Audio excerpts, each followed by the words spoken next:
Welcome back. Now, as part of the Insert menu in the Text and Symbols tab, you do have some elements that you can make visual by using components in the tab. For example, like PowerPoint, we also have access to what is called word art. So when we highlight a specific passage, what we can do is we can use our word art and we can recreate that passage with colors, shapes, and designs, as you can see here. Once we do that, this will open a set of drawing tools and a separate menu. And as you can see here, the entire menu has changed, and we can add to this content and make it even more visual. And then in order to go back, we can hit the back button. Now, it's possible that you may want to have a pull quote, or you may want to place some special emphasis on some part of the text. When that is the case, you can use a text box. When you click the link, you'll notice that Microsoft Word will give you text boxes that you can choose from.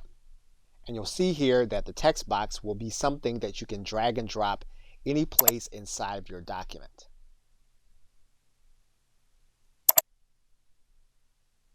You'll also notice that when this happens, you'll have a menu come open where you have drawing tools and picture tools available to you that you'll be able to use in order to enhance the text box. Of course, then to go back to the normal view and to take out what you've done, all you'll need to do is to hit the undo button. Now, when you are expressing an equation of some kind, you can use equations already written out for you in Microsoft Word, and you can find them in this equation area. Now, typically you'll see these 5 equations that are popular in the Word document. However, Microsoft Word does have other equations available to you that you can find. And you'll see here the compound interest formula from entry-level finance. And finally, you can also use what's called the drop cap. So for example, if we highlight this text, you're going to notice that the drop cap actually becomes available to us. And then what we can do is we can click this button and we can choose how our drop cap is going to appear. And as you'll notice, what happens is that the first letter of the paragraph becomes very large and then it's offset against the rest of the text.